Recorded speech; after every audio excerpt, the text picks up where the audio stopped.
அண்மை செய்தி. ஈரோடு மாவட்டம் அந்தியூர் பர்கூர் மலைப்பாதையில் இரவு பெய்த மழைக்கு செட்டிநொடி என்ற இடத்தில் மண் சரிவு ஏற்பட்டிருக்கிறது. இதனால் சாலை முழுவதும் கற்கள் குவியலாகவும் தார் சாலைகள் ஆங்காங்கே பெயர்ந்தும் காணப்படுவதால் போக்குவரத்திற்கு தடை விதிக்கப்பட்டிருக்கிறது. மேலும் விவரங்களோடு இணைகிறார் செய்தியாளர் சதாசிவம். சதாசிவம், வணக்கம். இது குறித்தான விவரங்களை வழங்கலாம். வணக்கம் ஹர்ஷினி. ஈரோடு மாவட்டம் அந்தியூர் அருகே உள்ளது பர்கூர் மலைப்பகுதி.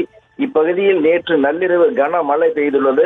கனமழையின் காரணமாக ஈரோடு மாவட்டம் அந்தியூர் பர்கூர் கொள்ளைகால் மலை பாதையில் செட்டிநொடி என்ற இடத்தில் நள்ளிரவு சுமார் 1:30 மணிக்கு நிலச்சரிவு ஏற்பட்டுள்ளது. மேலும் மலைப்பாதை முழுவதும் பல்வேறு இடங்களில் சிறிய சிறிய நிலச்சரிவுகள் ஏற்பட்டு சாலை முழுவதும் கற்கள் குவியலாக கிடக்கின்றன. பல இடங்களில் தார் சாலைகள் பெயர்ந்தும் உள்ளது.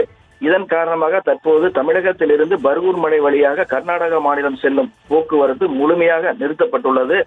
தமிழகத்திலிருந்து கர்நாடகா செல்லும் வாகனங்கள் அனைத்தும் செல்லம்பாளையம் வாகன சோதனை சாவடியில் நிறுத்தப்பட்டுள்ளது.